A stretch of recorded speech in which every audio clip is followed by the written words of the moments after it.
All right, here we are, the last chapter for 2111. This is the culminating event. Really, the second half of the class has been leading up to this.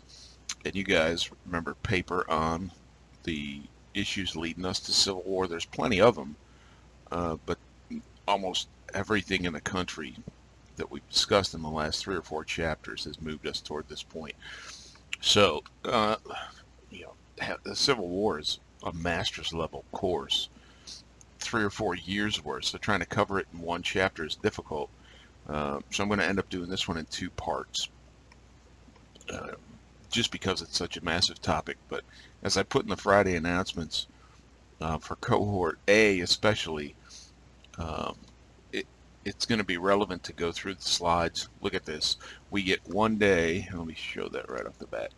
When we come back next Monday, kind of a part 3, which is going to be trying to hit the real high points of and reviewing the key events of the war. We're going to have the last of this team presentations on the assassination of Lincoln and kind of setting the stage to begin 2112. And then on Tuesday, you can see final exam review and then the exam. So again, some time in class, but I want to make sure to leave you guys enough time to take the final. Not entirely built yet, but probably somewhere around 65, 70 questions. A few short answers in there, kind of like the quizzes, 2-3 sentences, and then one essay, not a 5-paragraph essay, but probably a paragraph and a half-ish essay. So leaving you, usually it takes folks about 45 minutes, but leave you more than that. And if you need extra, I'll make a note. You can go to your next class. Okay, and that kind of wraps us up. So that's really it for tech time. Then we roll into 2112, the second half of history as an entire group, no more virtual, so all in class. All right, so let's get going on this one. There we go. A couple quotes to kick us off. Abraham Lincoln.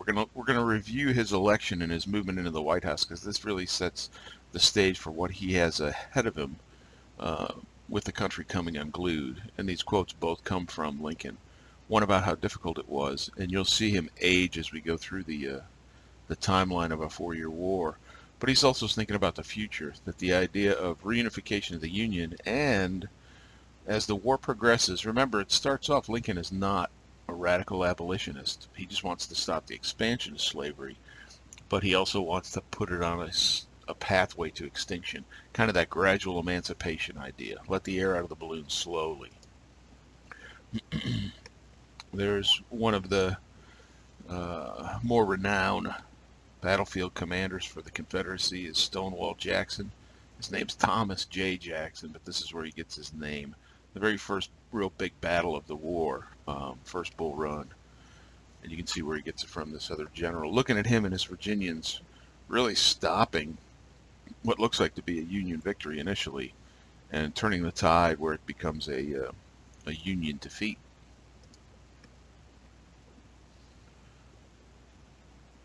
Probably the best of the battlefield commanders. And one of the things the South had an advantage on in the war was leadership.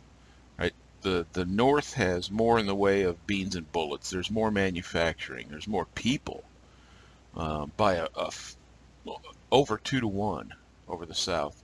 But as far as leadership goes, the South, the commanders of the South, early on in the war, really dominate. And there's a quote from Stonewall. He was a bit of a crazy guy. They called him Old Blue Light because he had these blue eyes, and they would just kind of light up in battle. He'd hold one hand up above his head when he was on his horse to keep his blood balanced. He said he ate lemons like crazy. I mean, he was kind of on the edge there. But sometimes people like that make pretty good commanders in wartime. So you saw the Dred Scott decision, the presentation that the cohort did.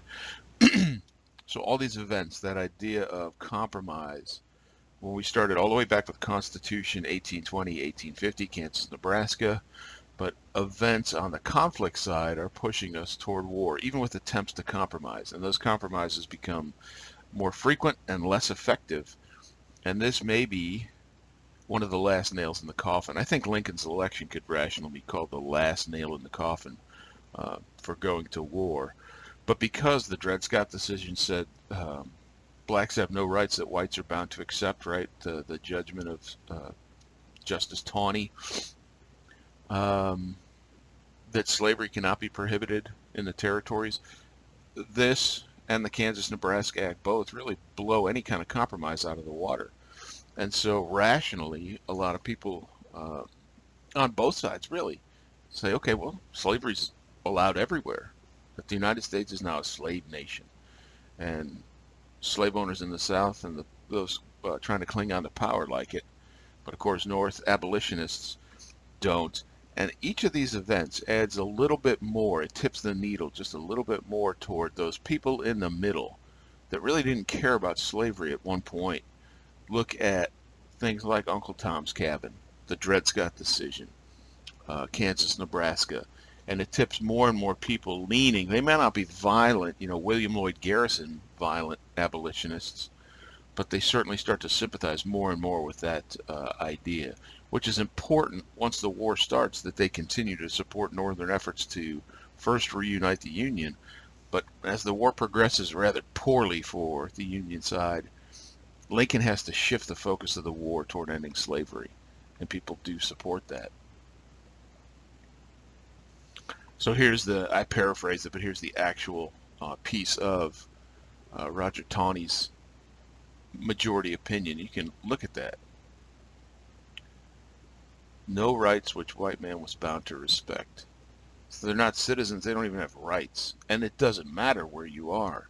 So think about a northern free black who had his own business for a long time. All of a sudden, things like this decision and the 1850 increase in the nastiness, the vindictive nature of the Fugitive Slave Act, that puts them on edge.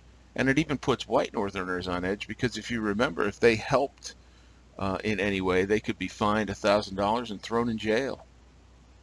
So all of these things are pushing the country toward what ultimately becomes the Civil War. Right? What did this do to the idea of popular sovereignty? Well, it kind of doesn't matter anymore, because basically it's saying there are no rights for blacks in this country. So who cares if it's a slave state or not? The whole country is a slave country. And so we ended with this, but it's good to go over again, because this would be the last nail. And a couple things you notice. One, electoral vote counts show you where the population density is. And so you can see Lincoln winning all the northern states. And remember, California came in as a free state under the Compromise of 1850. Whereas Douglas, who was supposed to be the shoe-in winner for the Democrats, only wins one state. And then these other kind of splinter groups, if you will, help divide up that Democratic vote. So that even though Lincoln, yes, he probably got some votes, maybe from these border states, but he gets no electoral votes from the South. So this map really illustrates the divide in this country. And so with the election of Lincoln at this point, South Carolina leads the way. The parade of southern states seceding from the Union starts with South Carolina before Christmas, 1860. So Lincoln's elected the first week of November, just like today. But back then, the inauguration wasn't until the first week of March. So Lincoln, knowing he's going to take the White House, has to sit back and watch this develop. And so South Carolina before Christmas, and then the next 6 deep southern states after Christmas, January into February, leave the Union. So the first 7 Confederate states are gone as he takes office. And so in his inaugural address, his first inaugural address, he's pleading with the South not to leave. They've already done it, but maybe to come back is what he's saying, that they have no beef, that he again reiterates he's not going to interfere with slavery where it already exists. But that's not enough at this point, because the idea of stopping expansion, which was one of his planks of his platform, the South sees that as the road to extinction and the loss of their power. Because now, if we don't expand, look at what's left of the country to fill in. And you know there's going to be a whole bunch of states, right? Kansas, this is the Nebraska territory, but that's going to become 4 or 5 different states. If we don't let it expand, then the number of free states is going to greatly outnumber the number of free slave states. So their power in the Congress is going to diminish rapidly. Oh, you know, I sometimes do this as a presentation. I skipped it for this class, but there was one of a few last-ditch efforts to preclude war, and this was one of them. The guy Crittenden, he was a congressman from Kentucky, and he ended up, believe it or not, he had sons fight on both sides of the war for Union and for the Confederacy, because Kentucky is what's known as a border state. It's a slave-holding state, but it doesn't leave the Union. And so Crittenden tries to put together a compromise, which in effect really puts the Compromise of 1820 back into effect. And Lincoln says no. And you wonder, well, why wouldn't he? If there's something out there that could preclude war. But he said, no, I won the election per the Constitution. I campaigned on these promises. I'm not going to go back on that. And he has a point there as well. Now, had they known, look, had both sides known how long and bloody the war would have been, I think there would have been a whole lot more effort to stop it. But at the beginning, just like with most wars, both sides think they'll win. Both sides think it'll be quick and relatively painless. And in this case, both sides couldn't have been more wrong. So here's, you know, some of the nuts and bolts of the election of 1860. 40% of the popular vote. Well, you go, it's less than 50. Well, yeah, you saw there was 4 different candidates. So the more candidates running for president, you know, we're used to that 2-party, one of each system. And so we look at the popular vote, even though it doesn't affect the overall electoral college, as a, I don't know, as a reference point. But think about it, 40% out of 4 candidates, that's still a pretty good chunk. But you saw how all of his electoral votes came from northern states. And so there's South Carolina. And if you remember, South Carolina was the state that kind of introduced the idea of secession. And that was way back in the nullification crisis, where John C. Calhoun was complaining about the tariffs put on cotton and said, you know what, we're going to leave. And, you know, he was the vice president for a while and resigned over this. And his former boss, Andrew Jackson, says, okay, I'm sending troops down there if you decide to leave. And so South Carolina backs off and they lower the tariffs to kind of cool the temperature. But South Carolina had been the leader on that thought, and they're the first ones out of the Union before the inauguration, as is all of these others. So there you go. There's the first 7 of the Confederate states out of the Union, well before Lincoln even enters the White House.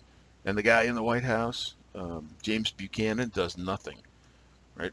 Hence him being ranked the worst president ever in the history of the country.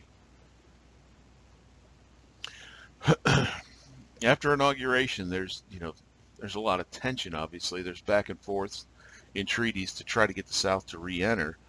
But what's happening is the Union still occupies federal forts, like Fort Pickens down in Pensacola, Fort Sumter in Charleston Harbor. These are they were built to protect from enemy invasion of the country. And so Fort Sumter is still full of Union troops. And of course, they need to be resupplied. So Lincoln sends a ship, the Star of the West, I think it was called. I don't know why I remember that. But he sends a resupply ship down to Fort Sumter. And the guy in Fort Sumter, Major Anderson, the guy running it, needs these supplies. And so as that happens, the resupply, the South gets the idea that these guys aren't going to leave. They were hoping that they would just pack up and go. Well, no. Resupply means they're staying. And so Confederates open fire on the morning of April 12th on Fort Sumter. And for a day and a half, they bombard the fort to the point that it's almost rubble. And nobody gets killed in this first bloodless battle of the bloodiest war in our history. One Confederate horse gets killed in the back and forth. And interestingly, the guy in the fort, Major Anderson, was the teacher at West Point of the student Beauregard, General Beauregard on the southern side, who was shooting at him. There's a lot of weird coincidences in the Civil War. So now shots have been fired, but we can still say blood has not been spilled.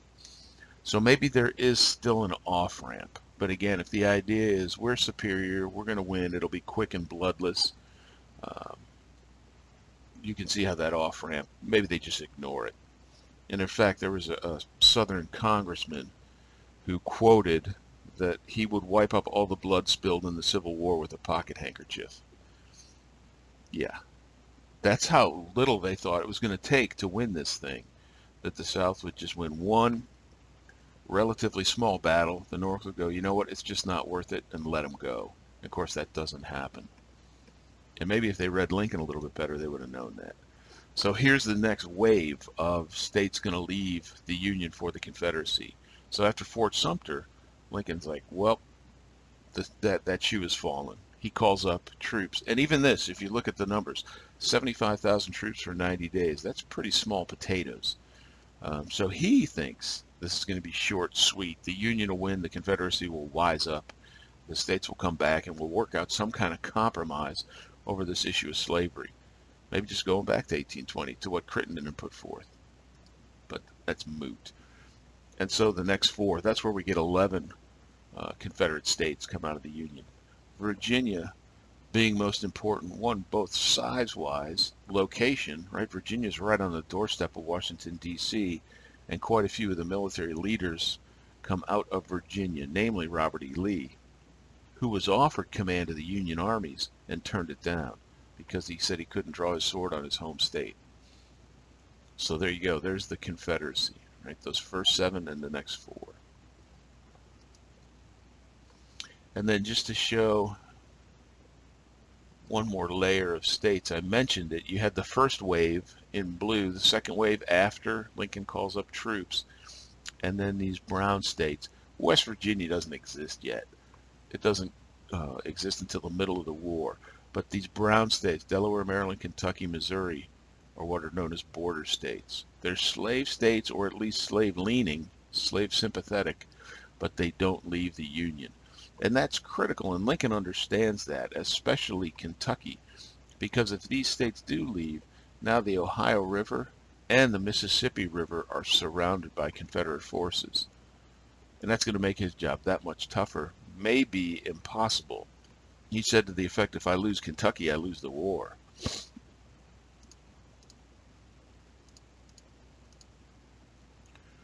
So this gives you some insight into what Lincoln was thinking, and I kind of talked about that a little bit. Suffered death before I consent to advise friends, consent to concessions or compromise that looks like buying the privileges, taking possession of the government. We want it fair and square. It doesn't matter if some of these states didn't vote for me. I won the Electoral College, and so I'm going to do what I said I'm going to do. So he's not going to go back on that, because it would never end at that point. And that's what his fear was. If he compromises right off the bat in so much as over the issue of slavery, okay, let's go back to 1820. Remember that line said more states coming in could be slave states to work that balance of power, so they came in evenly. Well, that balance of power is tipped already, and it's going to tip even further, and he's not going to go back on that. Oops. Okay, Blue Star video. In this one, it's the there was a series called The Civil War, which was 13 parts. It was outstanding as far as the progress of the war, but the opening attack on Fort Sumter, it shows that pretty well. In the state of the fort afterwards, it's a miracle nobody was killed, especially on the Union side, the guys in the fort, because the thing was pummeled. But that's what this is, a short video. Showing the advantages, even right off the bat, but especially as we get later in the war, as attrition kicks in, Union supply lines, Union supply units, the ability to put beans and bullets into the field is just massive. And the South can't afford as many losses as the North can as far as personnel, just because they're shorter on it. So each battle, as we go later into the war, each time there's a battle, even if the casualties are the same, it hurts the South more than the North.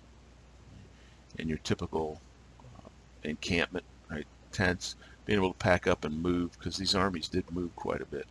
A lot of times sitting around, punctuated by abject terror. So a breakdown of, this is not atypical of the Northern government, right? Lincoln and Hamlin is his vice president, and then you see that normal cabinet Right, again, not as big as we have today, but the folks supporting him. And what he did, this guy Seward was his rival for the Republican nomination. And Seward was far more well known than Lincoln was. Heck, Lincoln was picked because he was kind of a nobody and didn't have a lot of abolitionist stink on him. So he was more of a moderate candidate. But he picks his rival to be the Secretary of State, and that's a wise choice. Almost all these guys, Chase, Edward Stanton, they originally thought, heck, I could do a better job than Lincoln. He's kind of a bumpkin. But he shows his wisdom, his common sense, and these guys become dedicated to him. So this is really, as it starts out, as an author put it, a team of rivals. But he wants people with opinions other than his, not a bunch of yes men. Right? But on the southern side, they suffer from a higher turnover rate, which limits the amount of continuity for the Confederate government. The other thing they suffer from is, just like if we go back to the Articles of Confederation, remember how that was like a first draft of the Constitution, but it didn't work at all? Because confederacies are loose affiliations. And so, excuse me, the Confederacy was founded on the idea of states' rights, right? And that state right they were arguing for when it was still all the Union was the right to own slaves. So a loose affiliation of states makes it very much more difficult for Jefferson Davis to conduct a war on a national level because the power resides in the states. So some kind of overarching strategy is far more difficult. Now the South did have an advantage on strategy. We'll get to that here in a second. But high turnover in the cabinet doesn't help. Right. When the war is studied, it's broken down into three theaters. The most studied, honestly, is the Eastern Theater, which is very small. The West, it sounds like the West would be like out past Texas, but it's not. The out past Texas is called the Trans-Mississippi, as in across the Mississippi. And so they're in the order of really predominance of battles. The West is important, but the East is most important because look how small it is. It's just these three states. And the reason Pennsylvania's on the list is because the Battle of Gettysburg, which is just north of the border. But look, right there in the middle of these is Washington, and then right down the road is Richmond, 90 miles apart. So the two capitals of the Union and the Confederacy are right here. So you can understand the idea of fighting in this area. And again, some people misinterpret what's needed. It kind of goes back to the British and the Revolution. Taking of cities may or may not be important. Taking Richmond, which finally does happen toward the end of the war, really doesn't have any bearing on finishing the war off. However, if the Confederates were able to take Washington, D.C., that might be a step toward victory, in so much as the North would look at that and say, geez, we can't compete here. So part of Lincoln's overall plan is we've got to hold on to Washington, D.C. We can't let her fall to the Confederates. So that's your Eastern Theater, pretty small. And just an aside, the original capital of the Confederacy was Montgomery, Alabama, but it didn't stay that way for very long, and it moves up to Richmond. Again, Virginia being the most powerful of the Confederate states. That's why it was so important when they left after Lincoln called up troops, and Lee left with them. Your Western Theater, again, Kentucky is a border state, but it's part of this overall theater. So, where we live, the battles of Chattanooga, Chickamauga, Atlanta, all part of the Western Theater. And then here's your Trans-Mississippi, which not a lot going on out here, really, that impacts the overall war.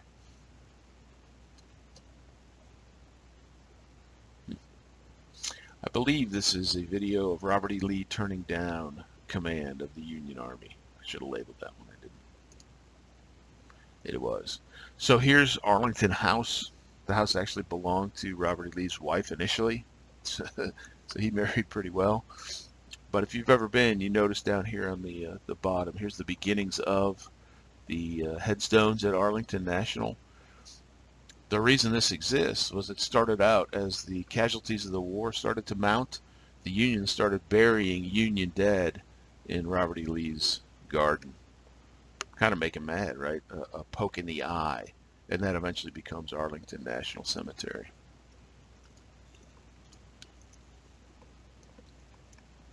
just like with the Revolution, you got to have some kind of plan. How are we going to win this thing?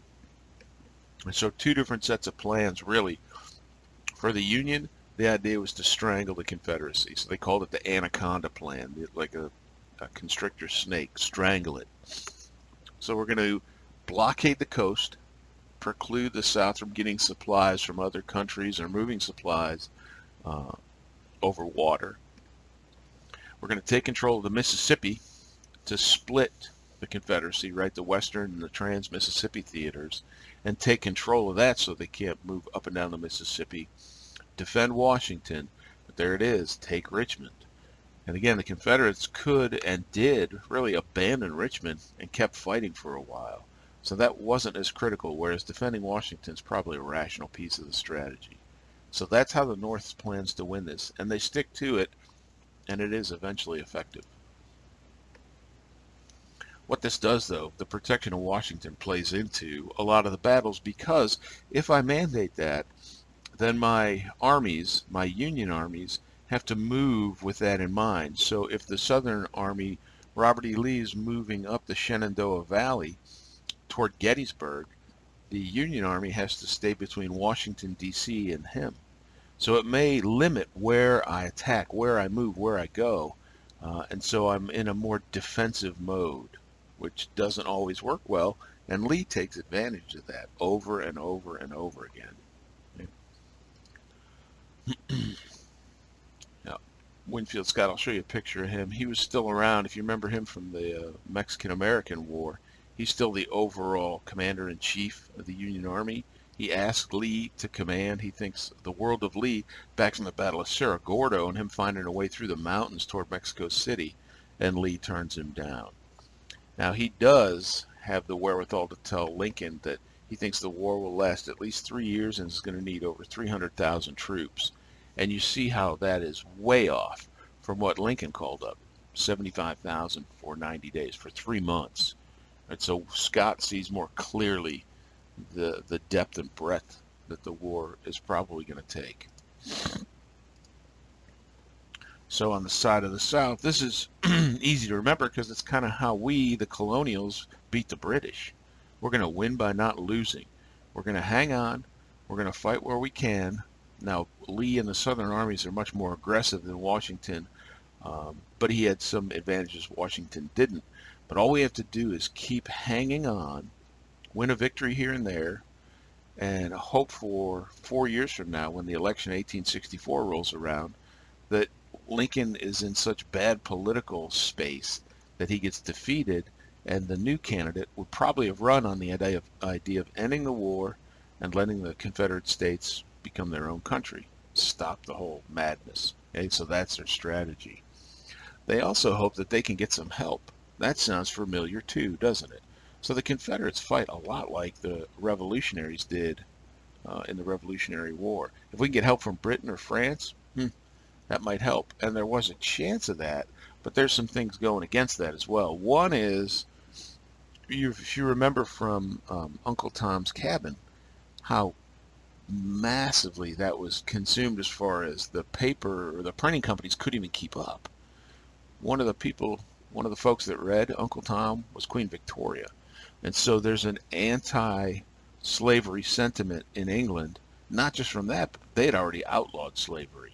And so the idea of that country coming in on the side of a nation that still defends slavery, and even though Uncle Tom was a work of fiction, it affected them as well. So that's a sort of forlorn hope for the South, but they do hold on to it.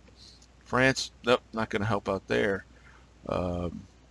And so one of the things that the South tries to really force the British hand is, okay, we're going to stop shipping them our cotton. Remember, king cotton? Cotton's their big export.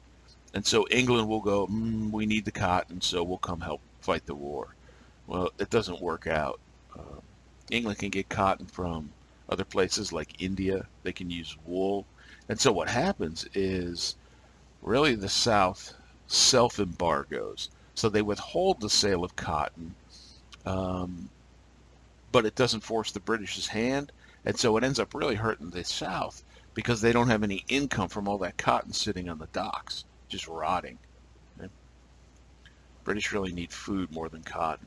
Where's that come from? The Corn Belt. Where's that? In the Union. So as we start this craziness, you can see the advantages personnel-wise. Right? Blood and treasure is what we're looking at.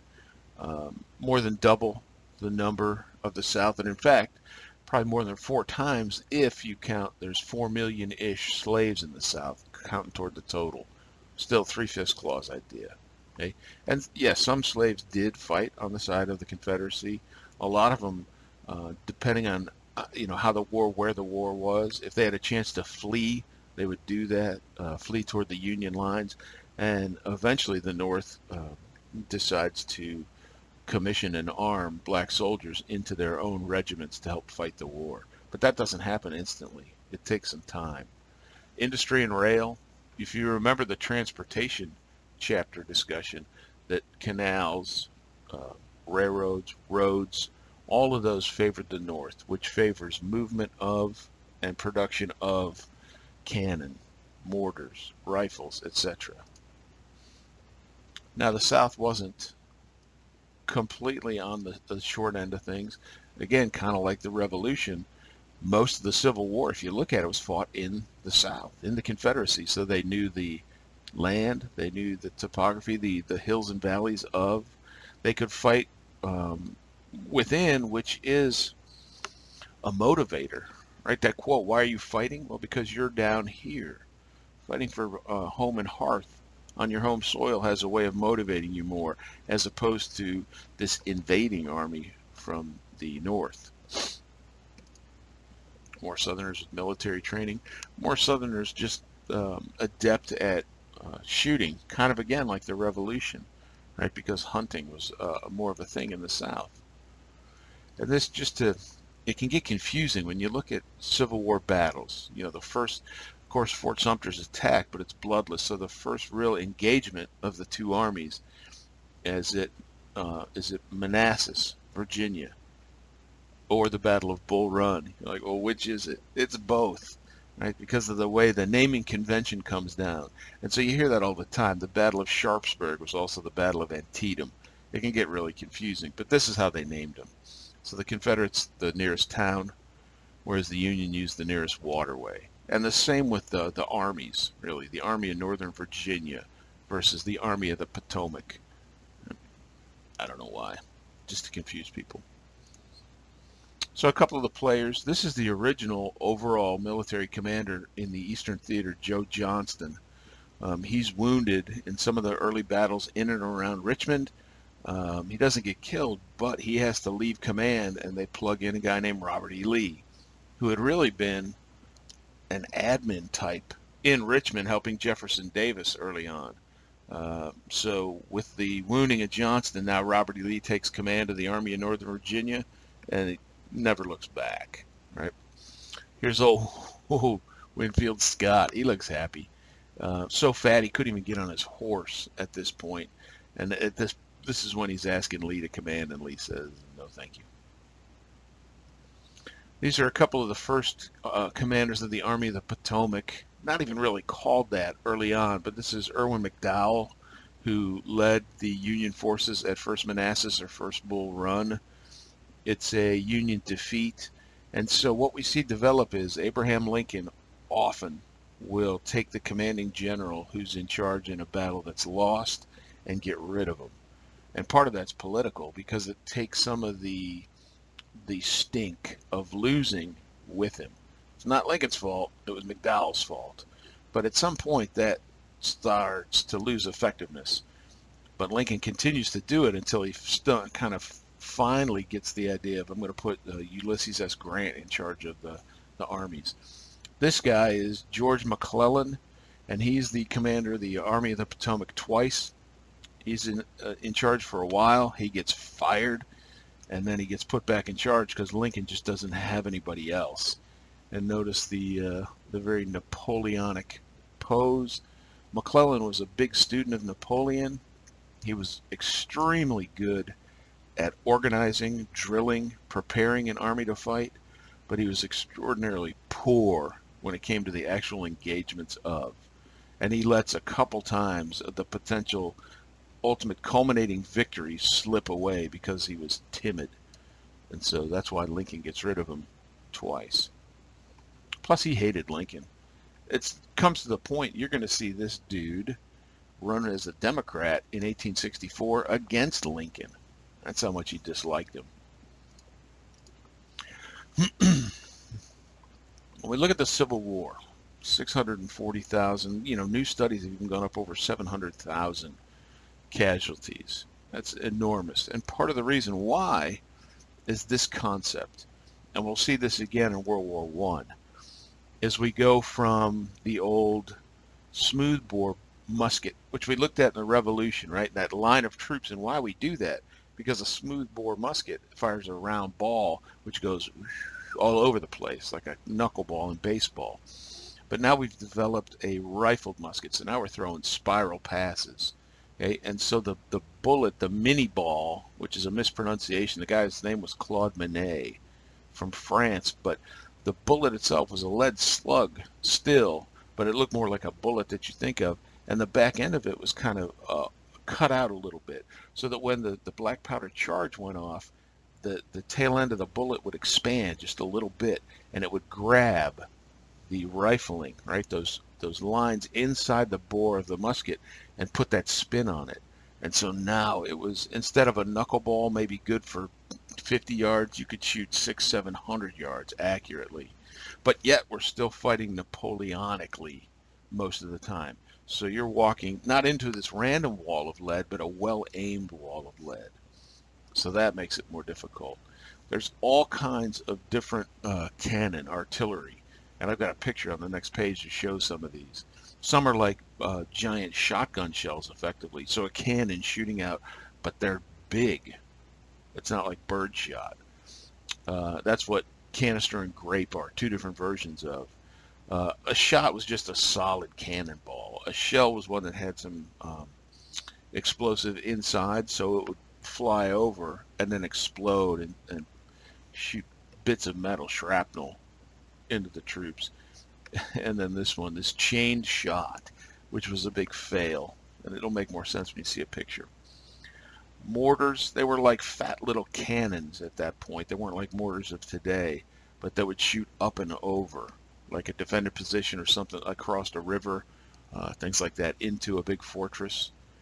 Of course, machine guns, the Gatling gun comes around, so the ability to fire a huge amount of lead. At the time they called them torpedoes, but they were really floating mines for naval warfare. And the ability to put steel plates, iron plates on the side of ships. So now it's not quite a submarine, although the South does come up with a submarine that doesn't quite work. But these are almost semi-submerged boats covered in steel that are almost impenetrable to shot. We're going to see a big battle of the ironclads. As I said, a submarine. It was called the Hunley. It was human powered. It sort of worked, but the idea was to ram these wooden ships, because very few were actually ironclads. Most were still the classic kind of wooden sailing ships of the Pilgrim era. They looked a lot like it, at least. And then rail movement. Again, that expansion of rail, and that's why it was so important to look at how massive the explosion of rail was in the North, so they could move both men and equipment very quickly, whereas the South had little, and a lot of it had different gauges. So you might have to transload folks. You move as far as you can on this rail, but then to change to another one going where you want to go, the difference in the width of the rail was different. So they had to get off that train to get on another one. And there was an example of folks moving from around the northern part of Arkansas up towards St. Louis even, and having to go down to the Gulf Coast, across to Mobile, up to Atlanta, and then over just to get where they were going. So it takes way longer to move stuff. So here's your canister and grape, right? This giant shotgun shell looking, fired from a cannon. This is grape. Look at those. Massive. And when it's fired, these come apart, so you have individual like mini cannonballs. The Gatling gun, repeating gun, this would be your torpedo, right? A floating mine that if a ship runs into it explodes. Here's a shell where bam. When it gets overhead, there's a fuse here that sets all this off, and so you have pieces of metal instead of just a solid cannonball. And then here's the chain shot. The idea was to get two cannons, line them up next to each other, shoot these at the same time, and so they go whizzing through the air with the chain between them and just cut a hole in the line, right? It just basically cut people in half. But the firing technology was such that it never would happen where they went off exactly at the same time. So one would always spin around and smash into the other cannon. So they kind of gave up on that one. So how does Napoleonic warfare work against that? The answer is horribly. So that's part of the reason the casualty count's so high. That and medical technology is not up to the level of death and destruction. And so really more people die post-wound from infection than die from the wound itself, if that makes sense. Okay. Military truism, we're always preparing for the last war. I just use this as an example.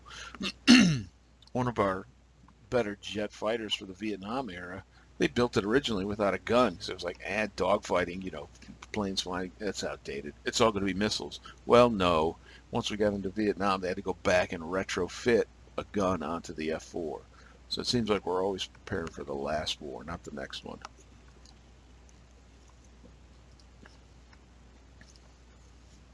One of the advancements in the Civil War, you could call it aviation, not airplanes yet. We won't see those till World War I. But balloons, right? And they'd fill these up with hydrogen near the battlefield and put them on a rope, and they could go up. They could communicate back and forth with ground forces as to where the enemy was and do what's called artillery spotting. So if my guys are shooting their cannons at the enemy and they're landing short or landing long, sometimes it's hard to tell. And so this guy up in the balloon could take a note and say, 300 yards too short, so they could raise the tilt of the cannons to better, more accurately bombard the enemy. And so they used it for that as well. Now these things were flammable, so it was kind of a dangerous job, and every once in a while one would break free of the ropes and float away. But other things for communications beyond just this was kind of an odd one, although neat. Cavalry, right? The horse-mounted soldiers spotting where the enemy is, getting out and about. Semaphore, I'll show you what that is in a minute. The telegraph is out there now, and so they would string temporary telegraph wires, even using trees as poles. But if the enemy saw that, they would often cut it because they want to cut your communications. Yeah, balloons, talked about those. And then spies. Man, spies were everywhere. And think about Washington. It's a city surrounded by Virginia and Maryland. Virginia's a Confederate state. Maryland's a border state, but southern leaning. So Lincoln is surrounded by enemies and spies. And women were especially effective spies, because back then chivalry would dictate that we're not going to frisk a lady walking out of Washington, D.C. So Elizabeth Greenough was one of them. And the first Battle of Bull Run, the Confederates knew they were coming because the spies came out of Washington ahead of the troops and told them. And so you see this develop. This Pinkerton Agency is a spy agency of the Union spying on the South. And guess what? The Pinkerton Agency slowly evolves into what we know today as the Secret Service. That's where they start. So communications and reconnaissance, an important part of war as well.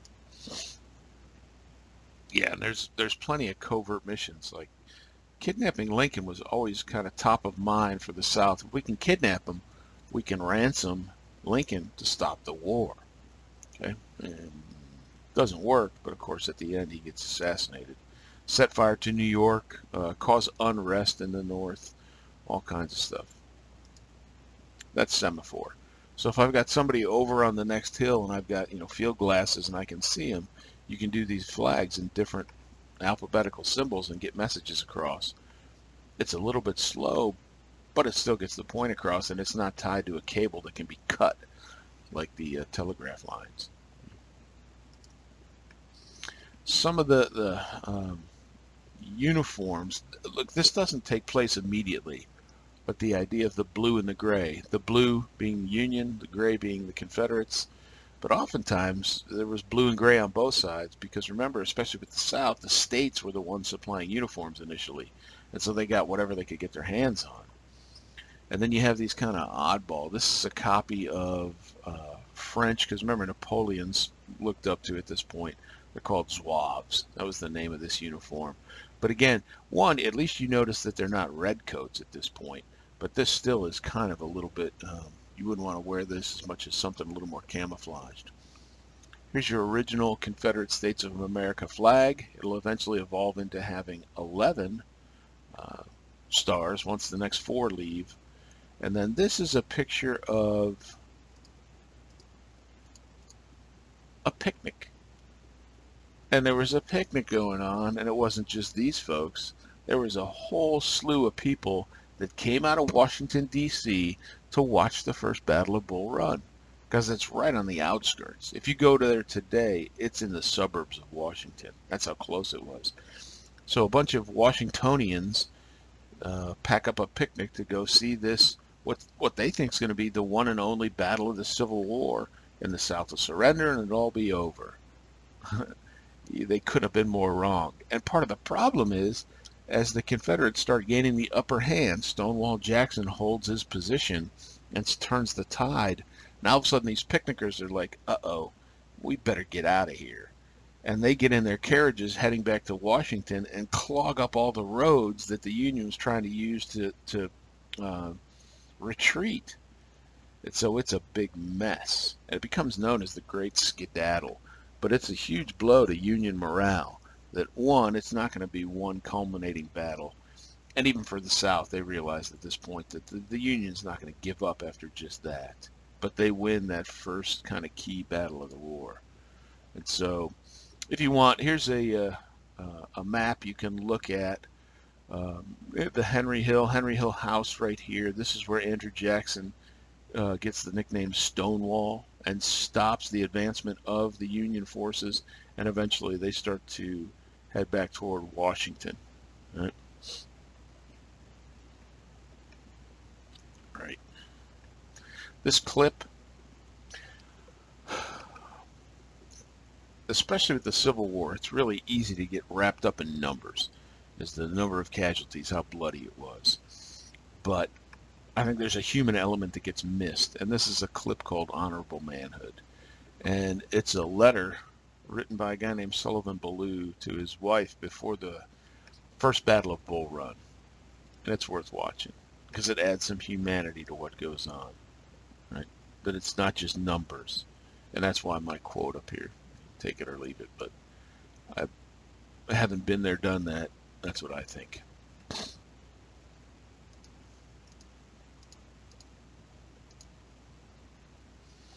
So, a blow to the Union. They straggle back into D.C., which isn't all that far down the road. Beaten, demoralized, those picnickers clogging up the roads, and they're in a way pretty lucky. Remember that the initial part of this battle was looking like a Union victory, and so the Confederates, even though they do hold the field, they are pretty well beat up as well, and so they don't follow, because had they might have been able to pursue and destroy what becomes the Army of the Potomac, and who knows, that might have been that first big battle, but it doesn't happen. And so the consequences of the South, hey, we won the first battle, but they get a little bit overconfident. In the North, McDowell, right, that first guy I showed you, he's out, and here comes Mr. Napoleon George McClellan, who again is extremely good at organizing what becomes the Army of the Potomac. But they both realize this is going to be a longer fight than what they had thought. Okay, and so with that, now both sides have to think, okay, how are we going to fill the ranks? Because 75,000 troops for 90 days is not going to cut it. And so both Davis and Lincoln have to fill the ranks. And believe it or not, the Confederacy is the first of the two countries to start a draft to conscript people. So that's one of the ways you fill ranks for war, is a draft, which generally doesn't go over very well. Excuse me. Again, issue for the Confederate States? Yeah.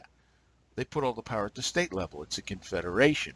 And so a national draft in a confederation, sure, you're going to get some, but different states might have different responses to, we'll send you this many, or we'll send them next month, or when we can.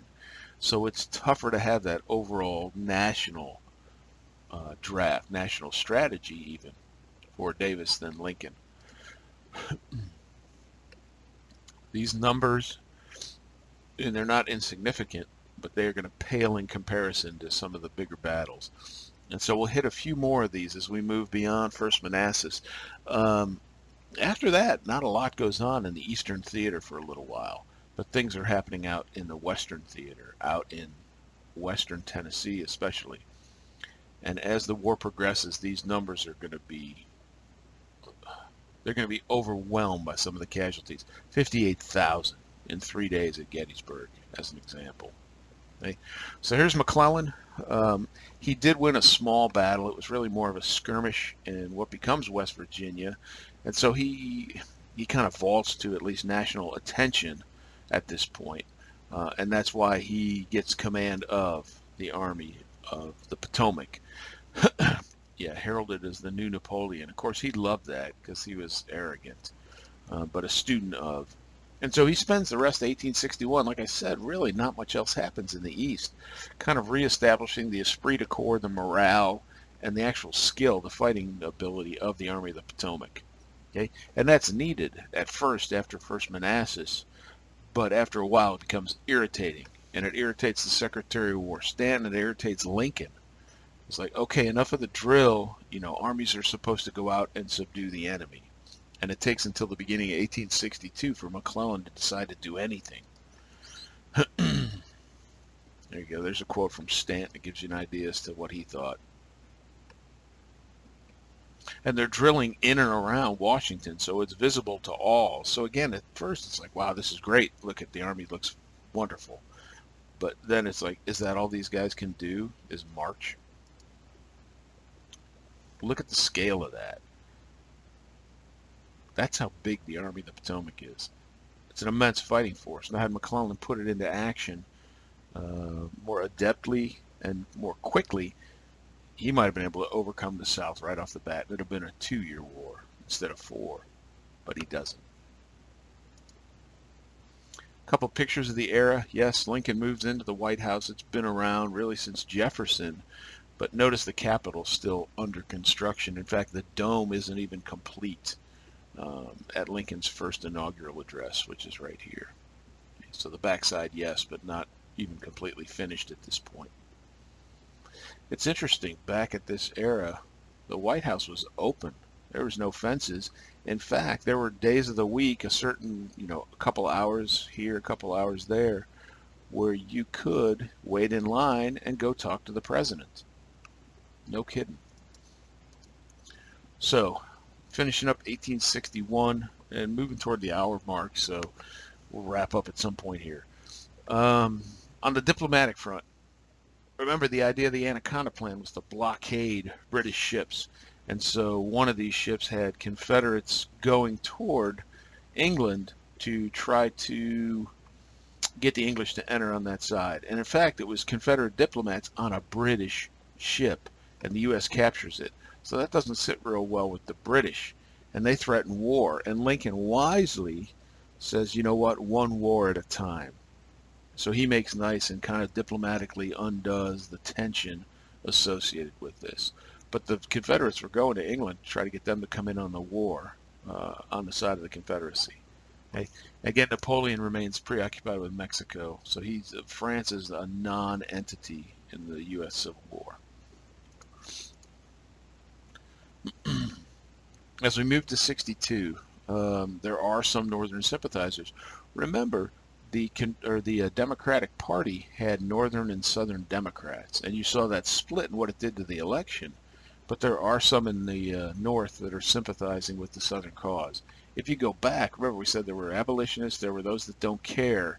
Those start to merge a little bit, but there were plenty of Northerners who didn't want slavery to go away because that would flood the job market with 4 million freed slaves, and they're going to come take my cruddy factory job. There are some, you could call them defeatists, pacifists perhaps. No war is worth the cost in blood and treasure. So it's not like everybody's rah, rah Union. Um, but Lincoln uses that as a rallying cry. And look, in the Constitution, it says you can suspend habeas corpus under attack, under wartime conditions. So technically, could he do it? Yes, but it didn't go over very well. That he's throwing people in jail without any cause. But remember where he is. Geographically, Washington is surrounded by Confederate sympathizers. Virginia, part of the Confederacy, Maryland, slaveholding. And so, in some respects, he feels rationally like he is surrounded by the enemy. Right? And as we move into 62, the war in the Western Theater, again, all except the kind of Pennsylvania, Maryland, Virginia area really starts. And we see more success for the Union in the West under Ulysses S. Grant than we do in the East under McDowell and now McClellan. And so here's what's going on in the Western Theater. And you can see this is more trying to take waterways. Remember the Anaconda Plan? So we're moving down and toward areas where we can start to control the Mississippi River. And that's what's going on here. So yeah, it's Illinois, but I control at least the upper part of it. And we're going to continue to work our way, we the Union, down the Mississippi River to the point that we control all of it, except for a town called Vicksburg. And then here's the southern movement in red, in and around northern Alabama through Mississippi. But you can see the two forces converge on this place called Shiloh, which is on the Tennessee River, which of course is another piece of the Anaconda Plan. And so the Battle of Shiloh is really the first battle that wakes the country up into, my goodness, this is going to be long and very, very bloody. Okay, so Hank, this is a good place to kind of finish up a review and then a pause and do the second half for you guys this evening. So what was the final straw? What drove secession to finally happen? And that would be the election of Abraham Lincoln, regardless of the fact that he said he wasn't going to interfere with slavery where it already existed. That was it. That was the last straw. Lincoln's stance, that's what I said. I'm not going to interfere with it where it's already in place. But I do not want it to expand any further. So it is a slow pathway, maybe not to extinction, but the diminution, the limiting of Southern power in the Congress, because all the slave states you have are all the ones you have right now. And you saw how much of the country is still to be filled in with states. So they are doomed in the long run to hold on to that slave power, which had been artificially boosted all the way back with the Constitution in the 3/5 clause. The idea that southern states had more power than they should have based on population. That's on its way out. That's why they left. At Fort Sumter, the opening battle, bloodless battle that really starts the war. Now shots have been fired. No blood's been spilt, but the South, they take over Fort Sumter. I should have mentioned that. Strategies on the north, it was called the Anaconda Plan. Take the Mississippi, blockade the coast, slowly fight your way to strangle the Confederacy. In the South, win by not losing. Well, you got to just remember what the colonials did in the Revolutionary War. That's the Southern strategy. Presidents, Lincoln, Union, Jefferson Davis, Confederacy, and those theaters of war. East, Pennsylvania, Maryland, Virginia. West, kind of everything else up to the Mississippi River. And then the Trans-Mississippi was out beyond Texas, New Mexico, that area. Not as much going on there. Okay. And we'll pick some of these up, but we really haven't, the battles of, there hasn't been many. 1861, first Manassas, then drilling the Army of the Potomac to death.